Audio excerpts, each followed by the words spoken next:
Welcome to a new edition of the Neon Jazz interview series with jazz guitarist, singer, and songwriter Mark Murphy. We spoke with him on August 4th, 2020, in the COVID-19 world of no live music to talk about his latest 2020 CD, Pocket Full of Rainbows. His music is deeply rooted in pop folk, singer-songwriter aesthetics, with his subtle, refined acoustic guitar accompaniments and understated vocals playing a very pivotal role. He's got a great sound and story. Get to know him. Dig this interview. The teacher at my school have actually been on your show, so it's a pleasure to be on. Oh, cool. Very cool. Very cool. Yeah. Sometimes I exist in a bubble and don't realize that there's some level of ripple that can happen. Absolutely. So, again, thank you for taking a minute out. And I want to talk to you first and foremost about Pocket Full of Rainbows and releasing this during a pandemic. You know, you can't really do anything live to back it up. There has to be a lot of emotions that go into this. Talk to me about this new release. Sure. So it's a very interesting time for sure. So Pocket Full we did in 2018. The new release is called Hiding Place, and that's coming out in September. So Hiding Place was actually a record that we recorded. We tracked most of it in 2018, and kind of put it on the shelf for a minute. And I mixed some tracks in 19 and mastered some stuff. And then it wasn't until March and when the pandemic hit that it was kind of like, it was a goal of mine to actually, kind of reapply and say like, okay, time to finish the record. And, I did. So it's one good thing the pandemic came out of it for me was actually sitting down and getting the record completed. Cool. Talk to me a little bit about your beginnings in jazz, how everything kind of started for you, born and raised, and kind of influences. I am definitely, my background in music started in like 5th grade with saxophone, 8th grade with guitar, grew up in the late 80s with kind of being turned on to music through like progressive rock and then jazz. Went to the University of Miami in Florida for music school, and then eventually made my way to New York. I currently, or not currently, for the last 16, 17 years, own a music school right outside New York City. And it's over time and just a lot of great people and a lot of hard work, it's become pretty much one of the largest music schools in the New York City and New Jersey area. And like I mentioned earlier, that, folks that have been on your show, a lot of people that have taught or currently teach at the school, a lot of heavy players, a lot of wonderful people. So that's kind of my life. As far as myself as a musician, especially in the last 5 years, I've been I've kind of pushed pretty hard on the creative side, and this is going to be the 3rd record since 2015. And I don't really consider even myself, I love jazz, obsess about it, I can play it, but I don't consider myself a jazz musician. I consider myself more of someone who lives in the singer-songwriter realm.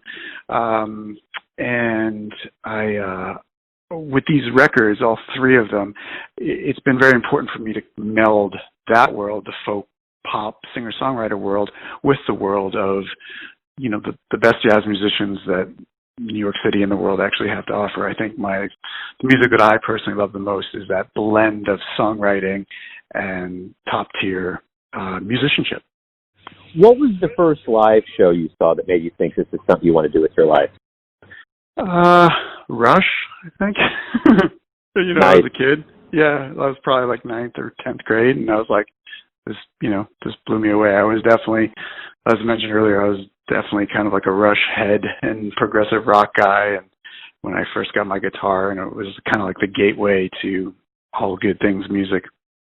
During this time away from live music, are there any memories on stage, any memories of traveling, anything that comes to mind that kind of reassures you of the future and getting back to it?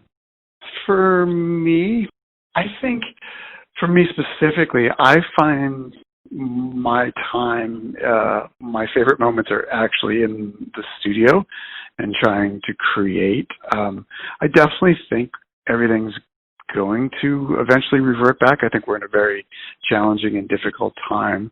For me, the 2 things I mean, I love teaching music, obviously, because I've been doing it for so long and have the school. And I love, as I mentioned earlier, I love song structure and very well written pop music, and so I really, for me, I think that's where I get most excited, is the thought of actually just archiving stuff and creating stuff and putting stuff down, that it's permanent, So for me, that's what I kind of have the most solace in, and I feel the strongest about it. So, and it's honestly for the pandemic, between practicing and recording, like we at the school have a really nice project studio with a lot of high-end gear and a lot of great mics and compressors and everything you'd probably want. It's been the ultimate outlet, and I feel in so many ways, I guess, so fortunate that I have that, because I think so many people do not have that type of outlet, where you can go and practice your craft. So what do you like the best about being a musician? Man, there's so many ways to answer that. I think for me, I think just even over the last 4 or 5 months, is you start to realize how much of a gift it is.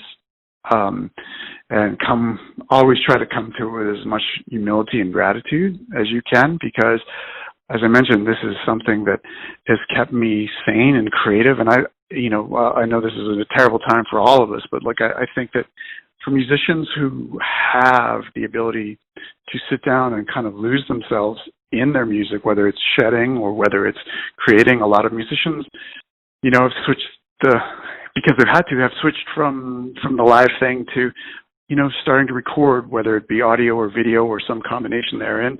I think it's a blessing, So I think for me, that's kind of where I'm at with music right now. I mean, I'm in love with music now more than I've ever been.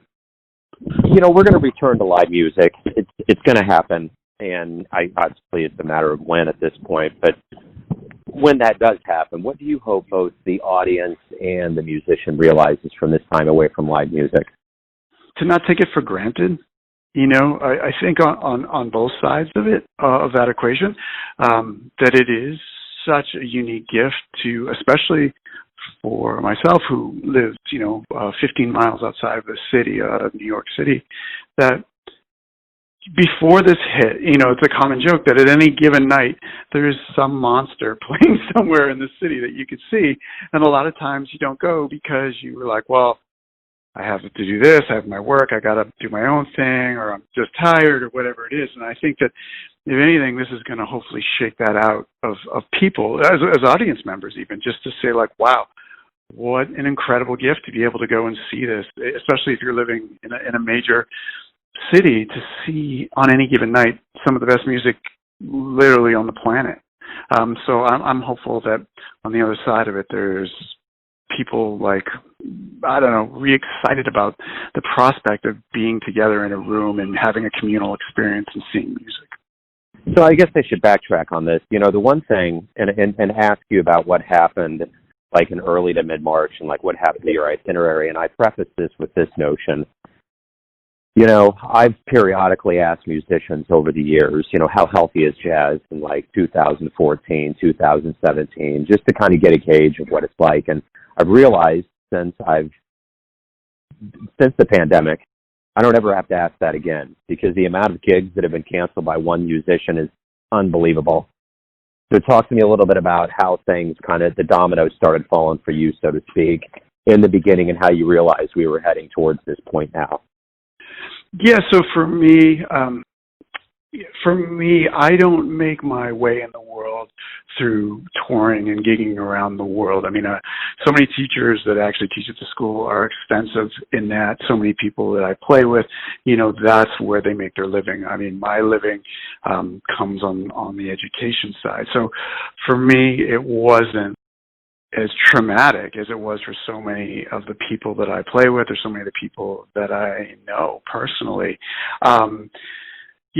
So I guess back to your question, I think for me, just even in finishing this record, and the record was finished because the shutdown happened. It was basically right out of the gate, it was almost, you could see it coming, and there was something that clicked in me. I remember the first week of March that for me, I knew that we run a school with over 30 teachers and a huge student base, larger than like a huge middle school. And I knew we had to shift gears dramatically to shift that experience online. But also for me, I knew that the only way mentally I was going to be able to deal with this is to kind of hit the shed and hit the recording studio and finish the work that I'd been working on. So again, just kind of coming at it from a very grateful place and saying that I actually had something that could kind of take your mind off what was happening in the world. So my final question to you is this. Everyone has a version or an interpretation of you, your family, your friends, your fans, but you're the one that's living your life. Who do you think you are?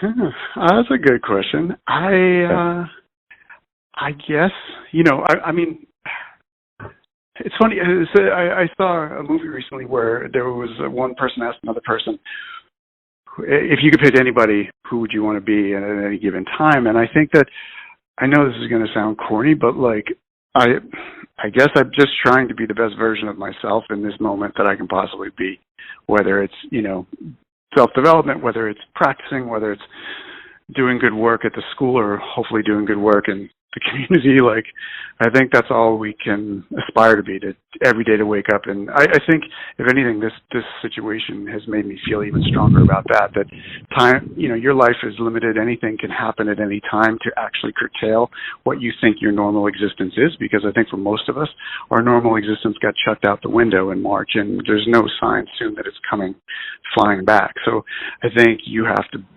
just center up, be strong, and develop yourself. So I guess, I don't know if that answers the question, but. No, it does. That's actually a great answer. That's exactly what I'm looking for. Hey, man, thank you for taking a minute out today. I really appreciate it. Stay safe, and good luck with the new album. Yeah.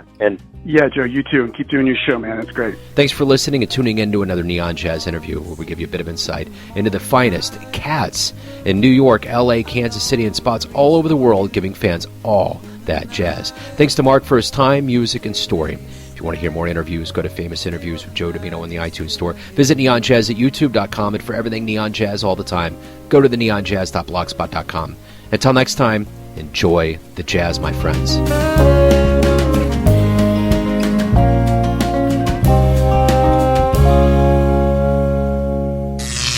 Neon Jazz.